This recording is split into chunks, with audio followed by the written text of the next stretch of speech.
बिस्मिल्लाहिर्रहमानिर्रहीम। अस्सलामुअलैकुम। My name is Mohammad Irfan Yasin और मैं एमजे पब्लिक स्कूल में केमिस्ट्री टीचर के तौर पे फ़राइज़ सरअंजाम दे रहा हूँ।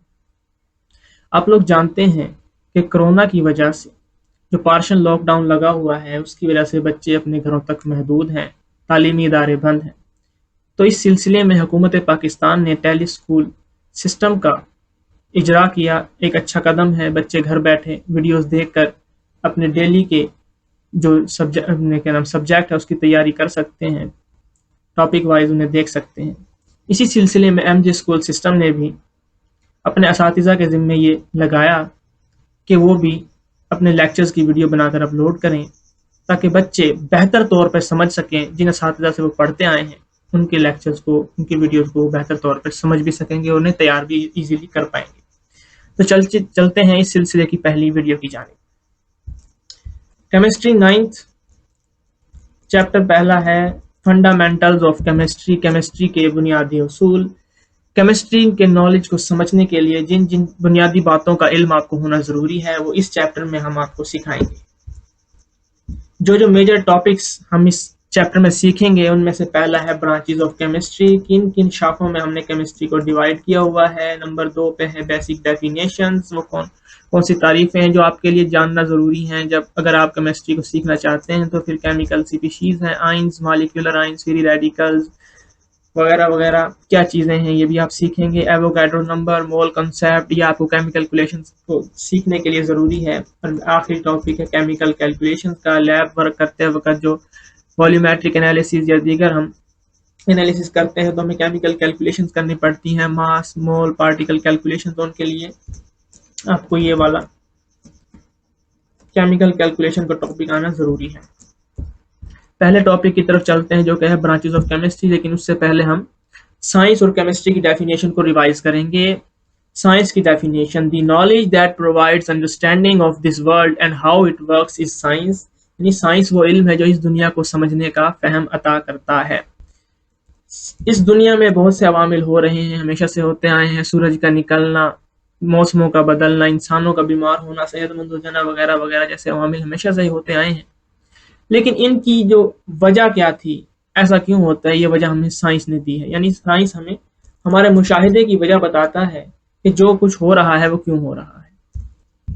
नेक्स्ट डेफिनेशन है केमिस्ट्री की: the branch of science which deals with the composition, structure, properties and reactions of matter is called science. यानी इस साइंस की शाख में हमने मैटर की 4 चीजों को देखना है। एक है कंपोजिशन, यानी मैटर किस चीज से बना हुआ है। स्ट्रक्चर, वो चीजें, वो पार्टिकल्स आपस में किस तरतीब से जुड़े हैं और उसने मैटर को बनाया है। नेक्स्ट प्रॉपर्टीज, यानी फिजिकल प्रॉपर्टीज, का रंग कैसा है, ठोस माया गैस किस हालत में मौजूद है, बॉइलिंग पॉइंट क्या, मेल्टिंग पॉइंट वगैरह वगैरह। रिएक्शन आखिर में, यानी वो दूसरी चीजों से तामुल कैसे करता है, रिएक्ट कैसे करता है, एसिड बेस के साथ कैसे रिएक्ट करता है, मेटल के साथ कैसे रिएक्ट करता है वगैरह वगैरह। ये 4 चीजें हमें केमिस्ट्री में किसी भी चीज की केमिस्ट्री को डिस्कस करते वक्त ध्यान में रखनी चाहिए। नेक्स्ट ब्रांचेस ऑफ केमिस्ट्री हमारा आज का मेन टॉपिक है। केमिस्ट्री को हमने बुनियादी तौर पर दर्ज शाखों में तकसीम किया। एक फिजिकल केमिस्ट्री, दूसरी ऑर्गेनिक, तीसरी इनऑर्गेनिक, चौथी biochemistry, industrial chemistry, nuclear chemistry, environmental chemistry और एनालिटिकल केमिस्ट्री। तो पहले आते हैं हम फिजिकल केमिस्ट्री पर। Physical chemistry deals with the relationship between the composition and physical properties of matter along with the changes in them. Matter की composition में, physical properties में आपस में क्या रिलेशन है और फिजिकल प्रॉपर्टीज कैसे कैसे चेंज होती हैं, कंडीशंस चेंज होने से फिजिकल प्रॉपर्टीज पे क्या असर पड़ता है। एटम की साख्त को भी हमने फिजिकल केमिस्ट्री में डिस्कस करना होता है। स्टेट्स ऑफ मैटर, मैटर ठोस है, गैस है, माय है, किस हालत में है, इनमें पार्टिकल्स की अरेंजमेंट क्या है, इन पे प्रेशर का असर क्या होता है। जैसे बॉयल्स लॉ है, चार्ल्स लॉ है। गैस पे अगर गैस का टेम्परेचर बढ़ाएंगे तो वो फैल जाती है और उस पर प्रेशर अप्लाई करते हैं तो उसका वॉल्यूम कम हो जाता है। ये हम फिजिकल केमिस्ट्री में डिस्कस करते हैं। नेक्स्ट हमारी है organic chemistry. Organic chemistry basically deals with the study of hydrocarbons and their derivatives. Hydrocarbons और उनके डेरिवेटिव को स्टडी हम सिर्फ ऑर्गेनिक केमिस्ट्री में करते हैं। हाइड्रोकार्बन से मुराद कार्बन और हाइड्रोजन के कोवेलेंट कंपाउंड्स। मिसाल के तौर पे alkanes, alkenes, alkynes basic hydrocarbons हैं। इनके डेरिवेटिव्स अल्कोहल्स, फिनोल्स, ईथर्स वगैरह वगैरह हैं जो इनसे बनते हैं। ये स्टडी हम सिर्फ ऑर्गेनिक केमिस्ट्री में करेंगे। ऑर्गेनिक केमिस्ट्री की एप्लीकेशंस क्या हैं? पेट्रोलियम इंडस्ट्री है, पेट्रोल जो क्रूड ऑयल होता है हम उसे मुख्तलिफ फ्रैक्शंस में अलहदा करते हैं, पेट्रोलियम यानी कि पेट्रोल, गैसोलीन यानी, और इसके अलावा मिट्टी का तेल यानी केरोसिन, डीजल ऑयल वगैरह वगैरह। For petrochemical industry plastics, polymers वगैरह ये भी ऑर्गेनिक केमिस्ट्री में डिस्कस किए जाते हैं। और आखिर में फार्मास्यूटिकल यानी दवाइयाँ, अक्सर दवाइयाँ जो होती हैं वो ऑर्गेनिक कंपाउंड्स होते हैं।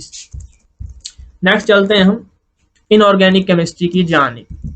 Inorganic chemistry the branch deals with the study of all elements and their compounds except hydrocarbons and their derivatives। हमने हाइड्रोकार्बन्स और उनके डेरिवेटिव्स को सिर्फ ऑर्गेनिक केमिस्ट्री में स्टडी करना है। इसके अलावा पीरियोडिक टेबल के जितने भी एलिमेंट्स हैं उनके कंपाउंड्स और एलिमेंट्स को स्टडी हम करेंगे इनऑर्गेनिक केमिस्ट्री में।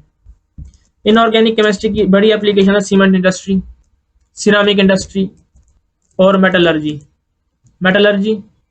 मेटल की एक्सट्रैक्शन। नेक्स्ट चलते हैं हम अगली ब्रांच की जानिब जो है बायोकेमिस्ट्री। लफ्ज बायो जिंदगी को जाहिर करता है। This branch deals with the study of structure, composition and chemical reaction of substances present in the body of living organism. Biochemistry में हमने उन केमिकल्स को पढ़ना है, उन मॉलिक्यूल्स को पढ़ना है, उन सब्सटेंसेस को पढ़ना है जो जानदारों के जिस्म के अंदर मौजूद है। मिसाल के तौर पर बायोमॉलिक्यूल्स, कार्बोहाइड्रेट्स, प्रोटीन्स, विटामिन्स वगैरह वगैरह, ये जो इंसान के अंदर होते हैं इनके बारे में पढ़ना है। ये बनते कैसे हैं?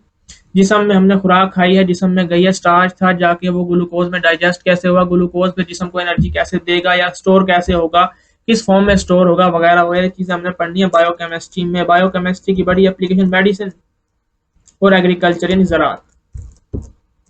नेक्स्ट ब्रांच है industrial chemistry. This branch of chemistry deals with the manufacturing of chemical compounds on industrial scale.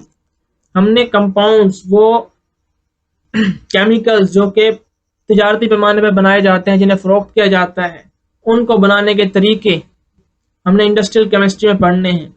सिर्फ बनाने के तरीके ही नहीं पढ़ने बल्कि इनकी बेहतर यील्ड कैसे हासिल करनी है। एक रिएक्शन हमें कम यील्ड देता है, उसको कैसे इंप्रूव कर सकते हैं, कंडीशंस कैसे चेंज कर सकते हैं कि वही रिएक्शन हम ज़्यादा से ज़्यादा पैदावार दे सके। बेसिक केमिकल्स यानी कि nitric acid, sulphuric acid, oxygen, ammonia वगैरह, ये हम इंडस्ट्रियल केमिस्ट्री में डिस्कस करते हैं कि ये बनते कैसे हैं। ये जो केमिकल्स हैं असल में ये रॉ मटेरियल्स हैं मुख्तलिफ इंडस्ट्रीज के लिए। फर्टिलाइजर इंडस्ट्री के लिए नाइट्रिक एसिड, सल्फ्यूरिक एसिड की जरूरत होती है। सोप इंडस्ट्री में कास्टिक सोडे की जरूरत होती है। तो ये रॉ मटेरियल्स हम तैयार करते हैं इंडस्ट्रियल केमिस्ट्री में, इनकी प्रिपरेशन को डिस्कस करते हैं। नेक्स्ट है हमारे पास nuclear chemistry. This branch deals with the radio activity, nuclear process and properties. Basically nuclear chemistry का ताल्लुक है रेडियो एक्टिव न्यूक्लियाई से, जो कि अनस्टेबल होते हैं, रेडिएशन खारिज करते हैं और डिसइंटीग्रेट होकर छोटे न्यूक्लियाई जो कि निस्बतन स्टेबल होते हैं उनमें टूट जाते हैं। इसमें हम एटॉमिक एनर्जी को डिस्कस करते हैं। Atomic energy, atom bomb, hydrogen bomb बड़ी वाज़ेह मिसालें हैं फिशन और फ्यूजन रिएक्शंस। इनमें बहुत ज़्यादा एनर्जी खारिज होती है क्योंकि ये कंट्रोल नहीं है। हमारा मकसद ये होता है कि हम इन रिएक्शंस को कंट्रोल करें। अगर हम इन्हें कंट्रोल करने में कामयाब हो जाते हैं तो हम इस एनर्जी को अपने नेक मकासद के लिए इस्तेमाल कर सकते हैं। हम इनसे पावर जनरेट कर सकते हैं, बिजली बना सकते हैं, इनका रेडियोथेरेपी कर सकते हैं, बीमारियों का मतलब कैंसर वगैरह का इलाज कर सकते हैं। लेकिन जो अनकंट्रोल्ड रिएक्शन है, जैसा कि हमने अभी बात की एटम बम, हाइड्रोजन बम की, तो वो इतनी ज्यादा एनर्जी रिलीज करता है कि तबाही मचा देता है। इसलिए इसको कंट्रोल करने की जरूरत होती है ताकि मुफीद इस्तेमाल किया जा सके। इसके अलावा जो न्यूक्लियर वेस्ट होता है उसे ठिकाने कैसे लगाना, ये भी न्यूक्लियर केमिस्ट्री में हमने पढ़ना है। इस न्यूक्लियर केमिस्ट्री हमारे न्यूक्लियर साइंटिस्ट अब्दुल कदीर, उनकी वजह से पाकिस्तान एटमी मुल्क है। नेक्स्ट हमारे पास ब्रांच है इन्वायरमेंटल केमिस्ट्री यानी माहौलियाती केमिस्ट्री। माहौलियाती chemistry, in this branch we study the components of environment and effects of human activities on environment. माहौल के अज्जा कौन कौन से हैं, किस किस तरह के हैं, इंसानी सरगर्मियों का माहौल पे क्या असर होता है, ये हमने एनवायरमेंटल केमिस्ट्री में पढ़ना है। कंपोनेंट्स में माहौल के दो बड़े कंपोनेंट्स हैं, बायोटिक कंपोनेंट्स और एबायोटिक कंपोनेंट्स। बायोटिक कंपोनेंट्स वो है जो कि जिंदा चीजें हैं और एबायोटिक कंपोनेंट जो कि जिंदा नहीं है, यानी गैर जानदार चीज है। बायोटिक में है जानवर, पौधे यानी कंज्यूमर्स, प्रोड्यूसर्स, डिकम्पोजर्स वगैरह, और एबायोटिक में गैर जानदार चीजें, रोशनी, हवा, मिट्टी वगैरह वगैरह। इंसानी सरगर्मियों का माहौल पे क्या असर है, इंसानी सरगर्मियों की वजह से माहौल में पोल्यूशन का इजाफा हो रहा है। हमने इतनी ज्यादा ट्रैफिक कर दी कि हमारी फिजा आलूदा रहने लगी है। क्लोरोफ्लोरोकार्बन जमीन से फिजा में जाते हैं और हमारी ओजोन को डिस्ट्रॉय कर रहे हैं, वगैरह वगैरह। ये इंसानी सरगर्मियां किस तरह हमारे माहौल को बिगाड़ रही हैं और उनको कैसे इन सरगर्मियों में कमी लाकर हम माहौल को बचा सकते हैं, हमने इन्वायरमेंटल केमिस्ट्री में डिस्कस करना होता है। लास्ट हमारे पास ब्रांच है एनालिटिकल केमिस्ट्री, तज्जिया करने वाली chemistry. This branch deals with the separation and analysis of sample for identification of components. इस ब्रांच में हम एक सैंपल को एनालाइज करते हैं, उस सैंपल को एनालाइज करना है कि इसमें क्या क्या चीजें मौजूद हैं, कितनी मौजूद हैं। तो तज्जिया हमारा दो तरह का होगा, एनालिसिस हमारा दो तरह का होगा। एक होगा क्वालिटेटिव एनालिसिस यानी कैफियती लिहाज से तज्जिया, दूसरा होगा क्वांटिटेटिव एनालिसिस यानी मिकदारी लिहाज से तज्जिया। क्वालिटेटिव एनालिसिस में हम ये देखते हैं कि हमारे सैंपल में, जो सैंपल हमें दिया गया है, इसको एनालाइज करना है, उसमें कौन कौन से कंपोनेंट्स मौजूद हैं। लेकिन हम क्वांटिटेटिव एनालिसिस में ये देखते हैं कि वो जो कंपोनेंट्स उस सैंपल में मौजूद हैं वो कितनी मिकदारों में है। मिसाल के तौर पर हम अगर पाकिस्तान में किसी शहर का पानी को चेक करना चाहते हैं कि ये पीने के काबिल है या नहीं, तो हम पहले वहां से सैंपल लेंगे, उस सैंपल को सेपरेट करेंगे ताकि उसका एनालिसिस किया जा सके। पहले क्वालिटेटिव एनालिसिस करेंगे। क्वालिटेटिव एनालिसिस हमें ये बताएगा कि इसमें कौन कौन से अज्जा हैं, कौन कौन से जरासीम है, कौन कौन सी हैवी मेटल्स मौजूद हैं, जिससे हमें ये अंदाजा होगा ये पीने के काबिल है या नहीं। लेकिन ये अभी हो सकता है ये जो चीजें हैं वो इतनी कम मिकदार में हों कि वो हमें नुकसान ना दें, हमारा जिस्म उन्हें बर्दाश्त कर सके, एलिमिनेट कर सके, हमारे लिए इतना खतरनाक ना हो। लेकिन हमें पता कैसे चलेगा कि उनकी मिकदार कितनी है? उसके लिए हमें क्वांटिटेटिव एनालिसिस करना पड़ता है। क्वांटिटेटिव एनालिसिस में बताता है कि ये चीज इस सैंपल में इतनी मौजूद है, अगर वो ज्यादा है तो हमारे लिए नुकसान देगी। पानी के सैंपल में मिसाल के तौर पर अगर हैवी मेटल ज्यादा हमें नुकसान दे, उनमें पता चल जाएगा क्वांटिटेटिव एनालिसिस से। तो ये दो थी किस्में एनालिसिस की। ये थी आखिरी ब्रांच जो हमने पढ़नी थी। आखिर में है टेस्ट योरसेल्फ यानी खुद तशखीसी सरगर्मी। बहुत ही इजी है। पहला सवाल है in which branch of chemistry the behaviour of gases and liquid is studied. ये हम पढ़ते हैं फिजिकल केमिस्ट्री में, यानी गैसेस का बिहेवियर, गैसेस कैसे बिहेव करते हैं, लिक्विड कैसे बिहेव करते हैं, इन पर कंडीशंस अप्लाई करते हैं, चेंज करते हैं तो क्या क्या इनकी प्रॉपर्टीज चेंज होती हैं। नेक्स्ट है हमारे पास बायोकेमिस्ट्री की डेफिनेशन। अभी हमने पढ़ी थी कि जानदारों के जिस्म में पाए जाने वाले सब्सटेंसेस, केमिकल की स्टडी को बायोकेमिस्ट्री कहता है। हमने बायोमॉलिक्यूल को भी डिस्कस किया। नेक्स्ट है विच branch of chemistry deals with the preparation of paints and paper. Paints और पेपर इंडस्ट्रियल स्केल पे बनाए जाते हैं, फरोख्त किए जाते हैं, तो ये इंडस्ट्रियल केमिस्ट्री में डिस्कस किए जाते हैं। In which branch of chemistry the metabolic processes of carbohydrates and proteins are studied. Carbohydrate और प्रोटीन बायोमॉलिक्यूल्स जानदारों में पढ़े जाते हैं, मेटाबॉलिज्म इनका बॉडी के अंदर होता है, तो ये बायोकेमिस्ट्री में पढ़े जाते हैं। Which branch of chemistry deals with the atomic energy and its uses in daily life। अभी हमने पढ़ा एटॉमिक एनर्जी, न्यूक्लियर केमिस्ट्री में पढ़ा था, हाइड्रोजन बम, एटम बम वगैरह का हमने अभी जिक्र किया था। तो ये हमने किस में पढ़नी है? ये हमने पढ़नी है न्यूक्लियर केमिस्ट्री में। आखिरी सवाल है विच branch of chemistry deals with the structure and properties of naturally occurring molecule. कुदरती तौर पर पाए जाने वाली मॉलिक्यूल। मॉलिक्यूल्स की बात आई तो दो ब्रांचेस हमारे ध्यान में आ गई, एक ऑर्गेनिक केमिस्ट्री या इनऑर्गेनिक केमिस्ट्री। इन्हीं में मॉलिक्यूल को डिस्कस करना है। लेकिन कुदरती तौर पर पाए जाने वाले मॉलिक्यूल ज्यादातर जानवर और पौधों में बायोमॉलिक्यूल्स पाए जाते हैं जो कि ऑर्गेनिक है। तो कुदरती तौर पर पाए जाने वाले मॉलिक्यूल्स हमने डिस्कस करने हैं ऑर्गेनिक केमिस्ट्री में।